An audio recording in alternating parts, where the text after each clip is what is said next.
patógenos de tipo unicelular, tienen núcleo, citoplasma, no hay pared celular bien definida, no hay, ¿no? Hay flagelos, hay bilis, ¿no? Y se podría decir que su capacidad patogénica se debe mucho a que tiene, digamos, algunas características propias, como el tactismo, tal vez algún tipo de célula en especial para adherirse, presionar, que generan algún tipo de cambio, distorsión en el medio ambiente. Se habla mucho de los protozoarios asociados, por ejemplo, a cuadros bastante severos como la tripanosomiasis, la malaria o la leishmaniasis, ¿no? Que es una patología desde el punto de vista regional hasta endémica, ¿no? O sea, ciertas zonas del Perú, esas zonas selváticas, zonas de sierra, tienen estas enfermedades y que por lo general están presentes por la presencia no solamente del parásito, del patógeno, sino también del vector. La mayoría de enfermedades de este tipo, bueno, las que están asociadas a afección a nivel de sangre como a tejidos, tienen la asociación de un vector, ¿no? ¿Se acuerdan? Y los que están asociados, por ejemplo, a cuadros intestinales, ¿no? Las diarreas y todo lo demás, los que están asociados, por ejemplo, a diarreas con mala absorción de alimentos, hasta en algunos casos pérdida de sangre, ¿no? Que está asociada, por ejemplo, a como la entamoeba, por ejemplo, entamoeba histolítica, ¿no? Que puede tener un cuadro bastante cruento a nivel de tejidos, ¿no? O la giardia lamblia, que está asociada a absorción, a disminución de nutrientes que tienen, digamos así, la persona, los niños básicamente, y claro, cuadros de desnutrición, ¿no? Entonces, son varios las posibles enfermedades asociadas a este tipo de microorganismos, pero la forma como iniciamos el diagnóstico, recuerden, de la forma más sencilla es tomando una muestra, ¿no? Vamos a poner como referencia la muestra más común para el estudio de esto sería, pues, vamos a decir así, en forma general, hablamos de muestras. Ciertamente las heces. Pero también, ¿qué cosa? Muestras de sangre. Se habla de protozoarios, ¿eh? En forma general. Muestra de lesiones.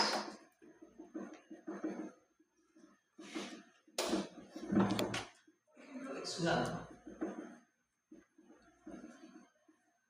Estas serían las muestras más comunes utilizadas para el estudio de los protozoarios. Dependiendo qué tipo de protozoario quiero identificar, ¿no? Si es un protozoario intestinal, asociado a diarreas, afecciones a nivel intestinal, las heces es lo más común, es lo más habitual. Y acá me voy a ver un poco lo que voy a encontrar en este tipo de muestra, ¿no? En las heces, por lo general, yo puedo encontrar dos estadios que están bien definidos. El estadio de quiste, que es un estadio de conservación, es un estadio de permanencia en un medio externo, y el estadio de trofozoito, el estadio maduro que está presente a nivel de los tejidos o órganos afectados. ¿Sí? Recuerden que cuando el microorganismo sale de su entorno amigable, su entorno, digamos así, adecuado en su subsistencia, que puede ser el intestino, por ejemplo, rápidamente se convierte, ¿no?, en una forma, digamos así, de forma resistente a la sequedad, a la falta de nutrientes, al condicionamiento externo. Eso es, ¿qué cosa? Un estadio quístico. Y eso lo tiene un buen número de protozoarios. ¿Sí? En este caso, los más comunes, si vemos una forma quística en heces, podría ser, por ejemplo, entamoeba, coli o giardia. Y lo otro, trofozoito. Entonces recuerden siempre, cuando yo hablo de estos protozoarios intestinales, me refiero básicamente a los dos estadios: estadio de quiste y estadio de trofozoito. Muy bien, si hablamos, por ejemplo, de los que hemos mencionado, ¿no? En el caso de protozoarios a nivel intestinal, uno de los más comunes es entamoeba coli. ¿Está bien? Si bien es cierto, esto puede estar, esta ameba, como se conoce así, puede estar en el intestino, ¿no? Se ha visto que Su presencia es más recurrente en cuadros de disbiosis intestinal, ¿no? Cuadros tal vez entéricos que generan cuadros diarreicos, y ahí podría estar presente. Aunque la forma más letal es la entamoeba histolítica, la que está más asociada a cuadros a veces diarreicos, más cruentos y con afección hacia órganos como, por ejemplo, como el hígado, con cuadros necróticos, ¿no? Entonces, ahí es donde yo podría ver, digamos, ese tipo de microbios. Recuerdo, histolítica, tejido lítico que destruye tejidos cuando produce necrosis. Pero ¿cómo reconozco esta forma de microorganismos desde el punto de vista microbiológico? Yo tomo una muestra de heces. Bueno, mire, todo paciente que está pasando por un diagnóstico de parasitosis, lo primero que le hacen es que trae una muestra de heces, ¿no? O sea, heces, por lo general recientes, la del primer día, en un recipiente limpio, no estéril, ¿no? Y claro, una carga más o menos entre 10 a 20 gramitos, ¿no? Bueno, aproximadamente, ¿no? Ahí, ¿no? Y que no esté contaminado con líquidos, ya sean un poco de fluidos o si no de la misma orina. Que esté un poco separado de ese contenido. Lo que se hace con esas muestras de heces es básicamente hacer diluciones y luego llevarlas a una lámina y combinarlas. Una pequeña dilución de esas heces con una gotita de suero fisiológico podría permitir observar algunas formas de protozoarios que presenten algún grado de movilidad. O en todo caso, esa muestra de una gotita de la muestra diluida, vamos a decir así, de las heces, o está haciendo un poco más líquida, con una gotita de suero, ¿no? Podría ser, por ejemplo, observable algunos microorganismos, como he dicho, a veces con flagelos o con desplazamiento. Esa es una muestra directa, con suero fisiológico. Y lo otro es usar, por ejemplo, esa muestra líquida ya diluida de heces con lugol. El lugol es como una especie de colorante, ¿sabes? Que permite inmovilizar al microorganismo y te permite generar un fondo amarillo que te permite identificar mejor al microorganismo. En este caso, a los quistes de protozoarios. Ahora, ya tengo la lámina enfocada en el microscopio y lo que yo voy a reconocer, en el caso, por ejemplo, de la entamoeba coli, yo voy a ver más o menos, en promedio, más de 4 núcleos. ¿Sí? Más de 4 núcleos. Son como estructuras redondas, ¿no? La entamoeba coli es así, circular, bien característico, bien simétrico. Y en su interior encuentro más o menos de 4 a más núcleos. ¿Sí? Es un poco digamos, la característica. En el caso de la histolítica, de 4 núcleos promedio. ¿Sí? Entonces, esa diferencia lo podemos ver al hacer la observación microscópica con un lente de 45 o 60 años. ¿Sí? Promedio, 40, 60 años. Menor dimensión de 10 o 20, más chiquito, ¿no? Más difícil. Pero con un ojo sí. Muy bien. En el caso de Jarger-Lambert, miren a la morfología, es un poquito más ovalado, ¿no? Si ven ustedes por la morfología de la entamoeba es más circular, ¿no? Y de la Jarger es más ovalado. ¿Qué es lo que presenta en su interior? Pues tiene como un eje cuarzostilo y tiene núcleos ahí, ¿no? Están como que al lado del eje del quiste de Jarger. La forma de trofosódico en el caso de Jarger es más una forma uniforme, con flagelos, tanto a nivel, digamos, superior, como a nivel de su eje basosilo. Esos núcleos al lado del eje. Y bueno, ¿sí? Y claro, esa es una protozoario con movilidad, desplazamiento. O sea, el desplazamiento clásico lo vas a ver cuando el Jarger esté en estadio de trofosódico. Inmóvil, feliz. Y en el caso de la entamoeba, un poco más ovalado, más irregular, ¿no? Que, digamos, que la Jarger. Es así, como toda entamoeba tiene un desplazamiento, ¿no? Por desplazamiento del cuerpo, vamos a decir, como pseudópodos, ¿no? Que permiten un arrastre y un desplazamiento. Hay también un tipo de movimiento. ¿Sí? En el caso de los intestinales, como dije, hay diferentes formas tener un concentrado de esa muestra de heces, ¿no? Luego, con partes iguales, en una lámina, colocar cantidades, ¿no? Una gota de ese concentrado de heces, con una gota de suero fisiológico, colocar el cubio objeto, y en esa condición hacer la observación microscópica con 40-60. Lo otro es colocar una gota del concentrado, una gota del suero fisiológico, y luego colocar el cubio objeto y hacer la observación microscópica. ¿Sí? Pero hay métodos que permiten, por ejemplo, identificar por concentración. Lo que he mencionado es básicamente un método directo. ¿Sí? ¿Qué es esto? Una gota de las heces, ¿no? Suero fisiológico o lúpulo. Cuando es, digamos así, una muestra, vamos a decir así, cuando yo quiero determinar desplazamiento o movimiento del microorganismo, las heces y el suelo fisiológico. Cuando quiero identificar un mejor campo, ¿no? El microorganismo estático, sin desplazamiento, las heces con el lúpulo. ¿Sí? Son dos formas de cómo puedo hacer eso. Algunos vamos a trabajar más con suelo, porque permite ver el desplazamiento de algunas formas y ir reconociendo. ¿Está bien? Otros, con el campo amarillo, que se genera con el lúpulo, se observa una mejor morfología del microorganismo. Lo cuentas usted. Entonces, hay diferentes métodos que permiten concentrar tu muestra. Y para eso trabajamos con métodos de concentración tipo House. Y básicamente, miren, tienes tu muestra de, digamos, de las heces, la vas dividiendo en una solución con cloruro de sodio, centrifugas, concentras tu muestra, y luego vas haciendo eso a repetición, 1, 2, 3 veces, y al final colocas tú vamos a decir, el sulfato de zinc, ¿no? Que es el que va a permitir que, digamos, por diferencia de masa, los huevitos comienzan a, digamos, a flotar, y es aquí, en la parte superior, que tú con la laminita, con simplemente presión, la captas, y luego esa parte que ha sido contactada es llevada a colocar una gotita de lúpulo y luego ser observada por microscopio. Entonces, ese es un poquito el procedimiento del House, ¿no? Cloruro de sodio, centrifugación, el sulfato de zinc,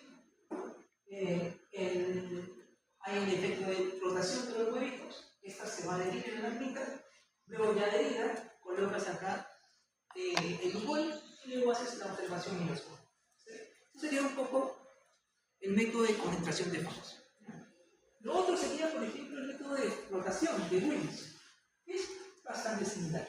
Igualito, una muestra de heces, colocas una solución saturada de sal, de carburo de sodio, eso genera por decantamiento también un efecto de flotación, y luego eso se capta a nivel de superficie del tubo, y luego colocas una gotita de lúpulo y haces la observación microscópica.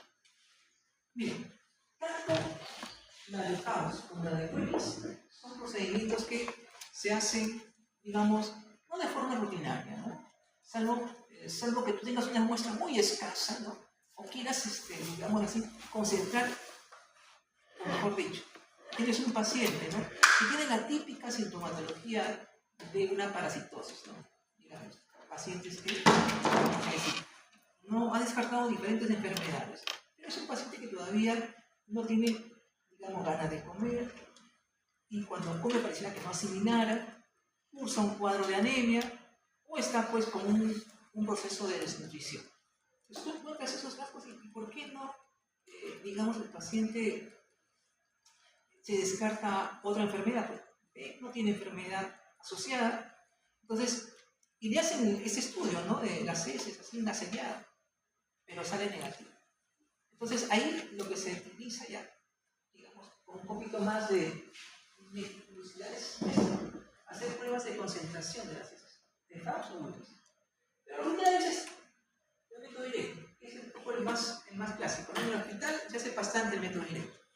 Todas las muestras que vienen, primera dilución de la muestra del concentrado, una gotita de tu muestra de heces, una gotita de tu suero fisiológico o el lúpulo, y Ahí entra mucho también la pericia que hace la prueba, ¿no? Para poder identificar rápidamente los quistes de diferentes parásitos, ¿no? Acá mencionamos solamente Giardia y el chamoy, pero hay una variedad de parásitos que encuentran. Sí, sí. Entonces, ahí se agrega SO4 y 5. Tienen todo después. Al beneficio de sulfato de saturación, sulfato de Entonces, pero entonces, primero sodio. Cloruro de sodio, saturación, y esto permite ya en el encantamiento la flotación del huevito de superficie, y ahí, como colocas la lámina, tienes acá el tubo, los huevos flotan, y tú colocas la lámina, y aquí se van como que adheriendo, ¿no? Eso que se adhiere acá, le colocas una gotita de lubol, y así en esa condición lo llevas a observación microscópica. No es nada de pero sí son procedimientos que te permiten concentrar los huevos, ¿no? O en este caso, los quistes, concentrar los quistes. En cambio acá es un poco más dispersa la cosa, ¿no? Aquí entra mucho también lo que es la pericia de que hace el procedimiento. Muy bien. Si hablamos, por ejemplo, de, digamos, protozoarios de sangre, ¿no? En este caso, y tejidos, es decir, aquellos protozoarios que van a infectar o van a localizarse básicamente, en este caso en la sangre, por ejemplo, casos como el plasmodium o el trypanosoma, o algunos que se van a depositar o se van a situar en tejidos, ¿no? De diferentes partes del cuerpo. En este caso, miren, los más conocidos, en el caso del trypanosoma, ¿no? Causante de la trypanosomiasis, y como es una enfermedad asociada a un vector, el vector se conoce como triatoma infesta o chirimacha, ¿no? Es el vector clásico. En el caso, por ejemplo, de la leishmania, ¿no? El vector es la luxomía, ¿no? Y en el caso del plasmodium es el anófeles, ¿no? Son tres vectores bastante conocidos asociados a estas patologías. Recuerden, sin vector no habría enfermedad. Una cosa bastante relevante, ¿no? Por eso muchas veces una forma de cómo reducir los casos de estos, ¿no? Estas enfermedades básicamente tropicales, se llaman así, es pues, eliminar el vector, ¿no? Y con ello pues, evitar el contagio. En el caso, por ejemplo, de esos vectores que tienen un ciclo complejo, ¿no? En su evolución, manejan básicamente 4 estadios, ¿no? En el caso del trypanosoma maneja amacigote, epimacigote, promacigote y tripomacigote. Recuerden que el concepto de amacigote es decir, con ausencia de flagelo básicamente, ¿no? Amacigote, forma reducida pero sin flagelo. ¿Sí? Ahora, la forma más madura de estos parásitos es la forma de tripomacigote. Por lo general, cuando son parásitos como estos, que son flagelados, tienen membrana ondulante, ¿no? Tienen un núcleo bien constituido, eso por ejemplo es la forma adulta, y esa es la que está posicionada a nivel de la sangre, ¿no? En esos pacientes, por ejemplo, la muestra más utilizada va a ser ¿qué cosa? Sangre, ¿no? En plasmodium, en trypanosoma, muestra de sangre, salvo la muestra en leishmania, donde ahí sí la lesión es en tejido, ahí sí ¿qué cosa es? Exudado inflamatorio, ¿vale? Entonces, en leishmania se sabe, básicamente dos estadios, un estadio macigote y un estadio promacigote.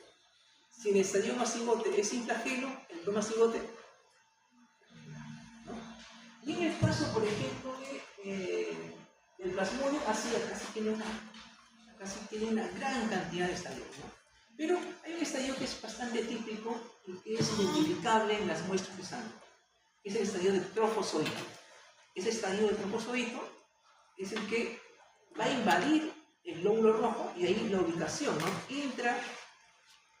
Intracelular, mientras que el trypanosoma está externamente de los glóbulos rojos, ¿no? Esa es la gran diferencia.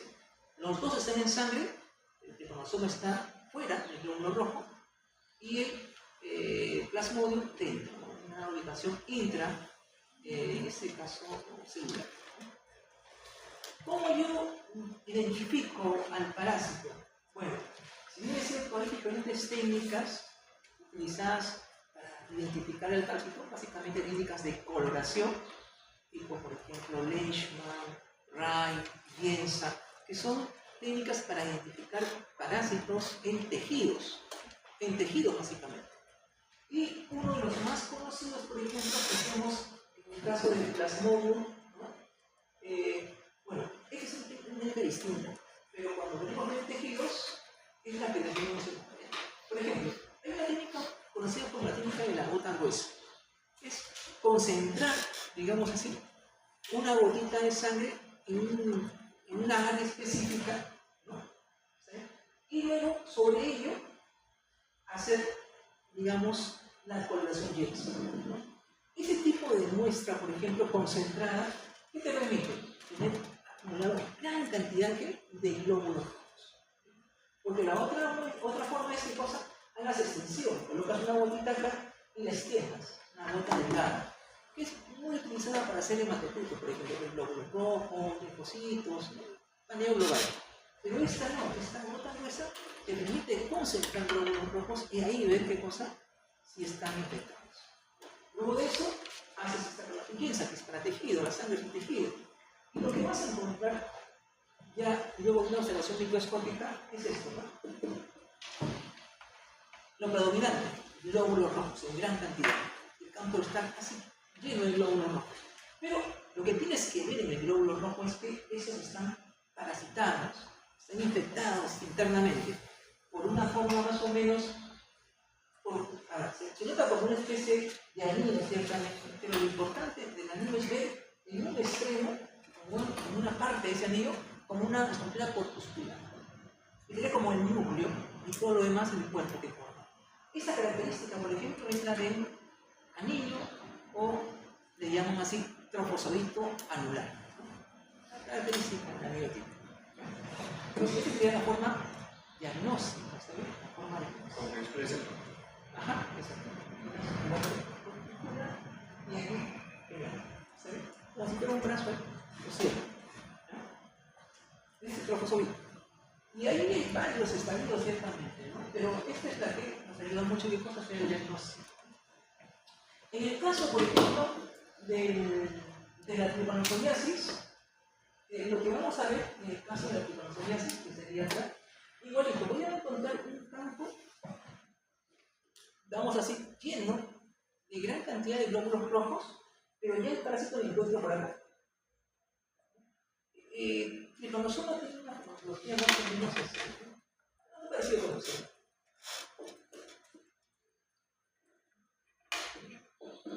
Tienen un flanquero, tienen una membrana ondulante y tienen un núcleo, ¿no?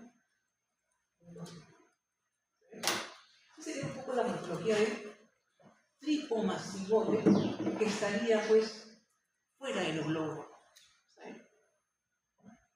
Y bueno, la muestra sería. Ahora, en el caso de España, a ver, España tiene una característica importante. Si yo dibujo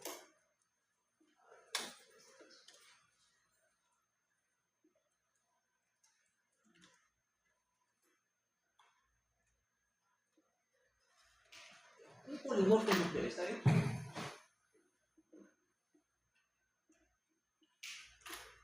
Supongamos que la leishmania ingresa por la pica, en este caso por la luxomía, pica, ingresa el microorganismo, en este caso el protozoario, y lo que se asienta rápidamente es a nivel de piel, ¿no? Generando un tipo de reacción inflamatoria y luego un daño a nivel del epitelio. Pero eso que se va generando un daño tiene una reacción rápida de los fagocitos. Vamos a decir así,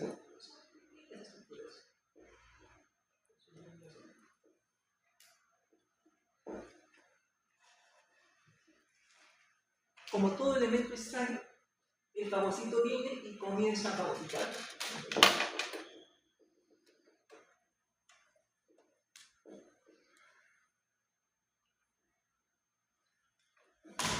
Pero hay algo interesante que se ve en algunas bacterias y en algunos patógenos, ¿no? En este caso, el amastigote de Leishmania tiene un mecanismo de evasión al fagolisosoma que tiene este fagocito, ¿no? Evadiendo el accionar básico de esta reacción que va a destruirlo y se inserta en un área, digamos así, lejana, estable. Y es ahí donde se va, digamos, a multiplicar. Llega un momento en que hay tanto este mastigote que fragmenta el fagocito. Y al fragmentar hay una liberación abundante.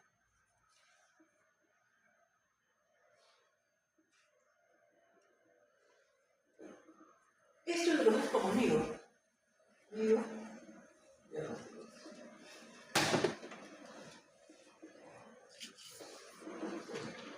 Y es lo que en algunos casos, en algunas muestras de exudado, y luego de hacer la coloración Leishman, Jensen, se puede ver, ¿no?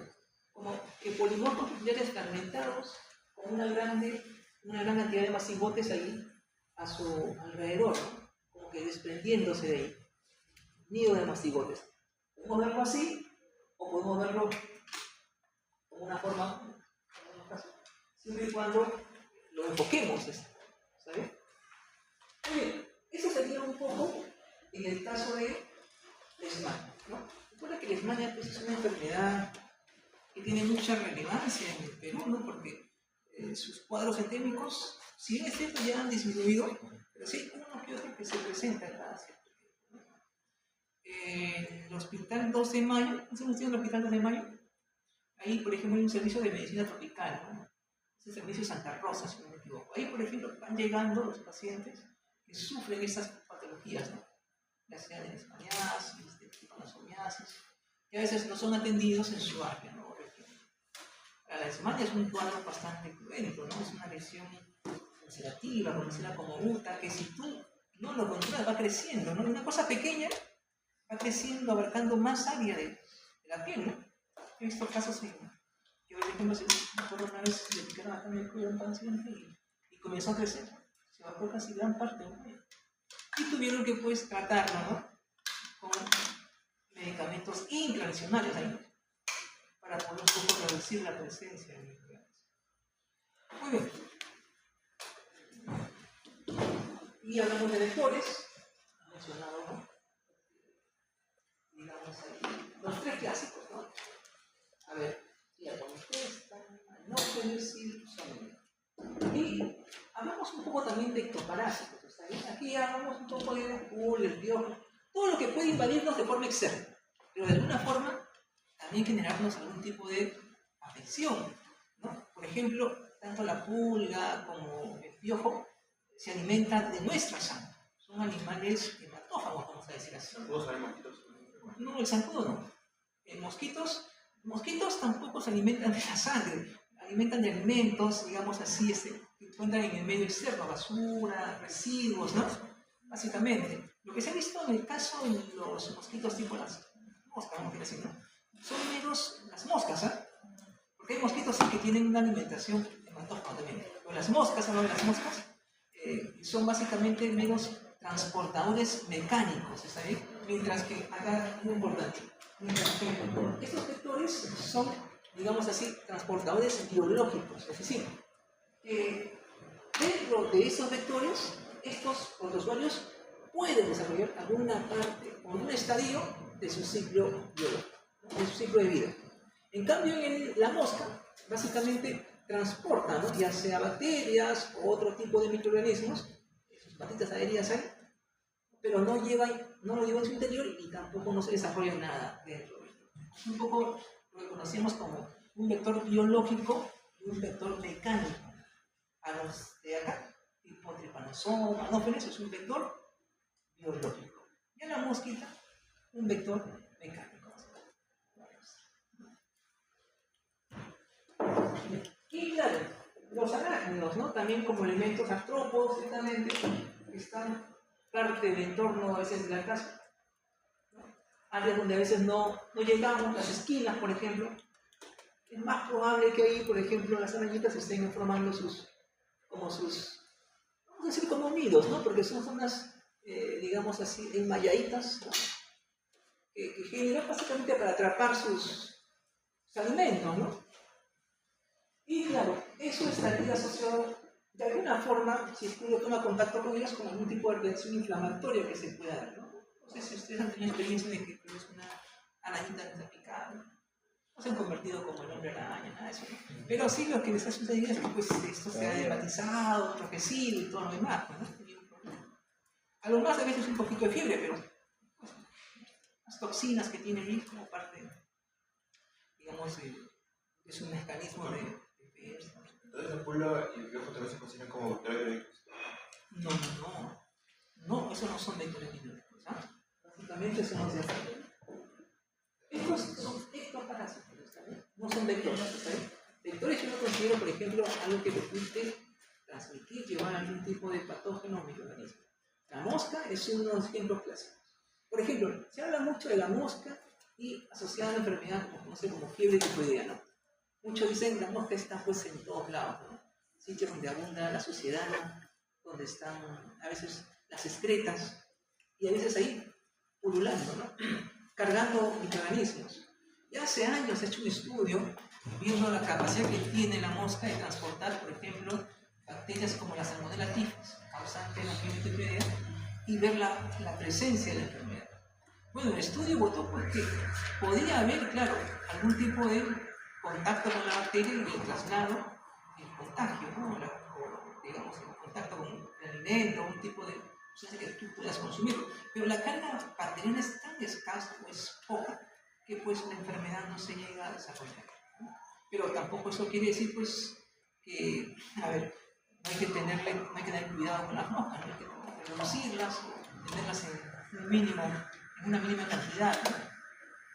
Porque sí es una forma, digamos, inadecuada de subsistir, ¿no? Con moscas y todo eso.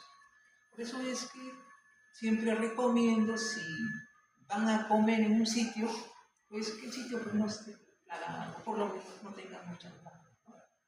Se reduzca, ¿no? Su presencia, ¿no? Muy bien, ¿alguna pregunta sobre esto para poder ya pasar a la práctica? Porque estamos ya con el tiempo. Sí, dígame. Vamos a decir como contaminantes. Claro, a ver, en el caso de las cucarachas, son como, a ver, ciertamente son artrópodos, ¿sabes?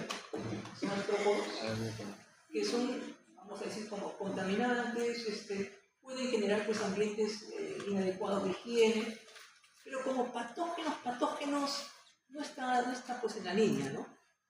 La línea estaría, por ejemplo, ¿alguna vez se ha picado una cucaracha? No. Arañas podrían ser, ¿no? Acá, por ejemplo, podría estar también, por ejemplo, lo que es las garrapatas, ¿no? Roedores. ¿Perdón? Roedores. Roedores pueden cargar algún tipo de, claro, patógeno, podría ser. Pero hablamos de, ya, pero roedor ya es otra cosa, ya no es, como se llama, un artrópodo, ¿no? Básicamente, acá en este grupo, artrópodos, ¿no? Que están asociados ahí. Ahí está también la araña, la garrapata, la sarna, podría estar ahí en ese grupo, ¿no? Doctor, ¿qué dicen los puntos de arácnidos?